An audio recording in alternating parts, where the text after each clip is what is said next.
Sir actually ನೀವು ಹೇಳಿದ ನಿಜ. ಕೆಲವೊಂದೊಂದು ಬರೀ ಸಿನಿಮಾ ಅಲ್ಲ, ಸಾಂಗ್ ನೋಡಿದಾಗಲೂ ಕೆಲವೊಬ್ರು ಮುಜುಗರ ಪಡ್ಕೊಳ್ಳೋ ಅಂಥ ಸನ್ನಿವೇಶ ಇರುತ್ತೆ. ಆದರೆ ನನಗೆ ನಿಮ್ಮ ಪಾರ್ಟ್ನರ್ ಸಾಂಗ್ ಎಲ್ಲೂ ಕೂಡ ಮುಜುಗರ ಆಗುತ್ತೆ, ಆ ವಿಷನೈಸ್ ಹಂಗೆ ಅನ್ನಿಸ್ಲಿಲ್ಲ. ಬಿಕಾಸ್ ಅಷ್ಟು ಹೋಮ್ಲಿ ಆಗಿ, ಅಥವಾ ನೀವು ಹೇಳಿದಾಗೆ ನಮ್ಮ ಪಾರ್ಟ್ನರೇ ನಮಗೆ ಹೇಳ್ತಿದ್ದಾರೇನೋ ಈ ಲೈನ್ನ ಅನ್ನೋ ಥರ ಫೀಲ್ ಆಯಿತು ನನಗೆ. ಸೊ ಖುಷಿ ಆಗುತ್ತೆ. ಸರ್ ಈಗ ಅಮೋರ ಅಂದರೆ ಏನು ಸರ್? ಅಮೋರ ಅಂದರೆ ಲವ್ ಯು ಅಂತ ನೀವು ಗೂಗಲ್ ಸರ್ಚ್ ಮಾಡಬೇಕಿತ್ತು, ಮಾಡಿಲ್ಲ ನೀವು. ನೀವೇ ಹೇಳಿದ್ರಲ್ಲ ಅದಕ್ಕೆ ಆ್ಯಕ್ಚುಲಿ ಎಷ್ಟೋ ಜನ ಸರ್ಚ್ ಮಾಡೋರು ನಾನು ಕೇಳಿದ್ರು ಅಮೋರ ಅಂದರೆ ಏನು ಅಂತ. ನಾನು ಹೇಳಿದ್ದೀನಿ ಅವ್ರಿಗೆ ಗೂಗಲ್ ಸರ್ಚ್ ಮಾಡಿ ಗೊತ್ತಾಗುತ್ತೆ ಅಂತ. ಸರ್ಚ್ ಮಾಡಿದ್ದಾರೆ ಲವ್ ಯು ಅಂತ.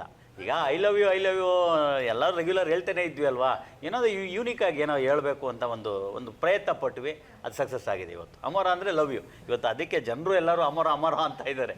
ಲವ್ ಯು ಒಂದು ಒಳ್ಳೆಯದಲ್ವ, ಒಳ್ಳೆ ವರ್ಡು.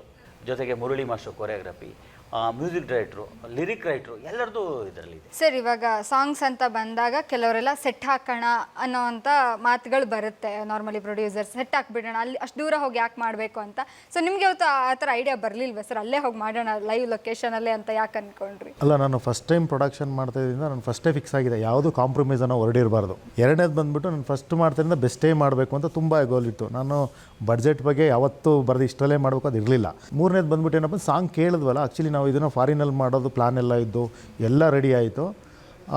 ಲೊಕೇಶನ್ ಸುಮ್ಮನೆ ಪಾಂಡಿಚೇರಿಗೆ ಹೊಟ್ಬರೋಣ ಅಂತ ನಮ್ಮ CM ಸರ್ ಕರ್ಕೊಂಡೋದ್ರು.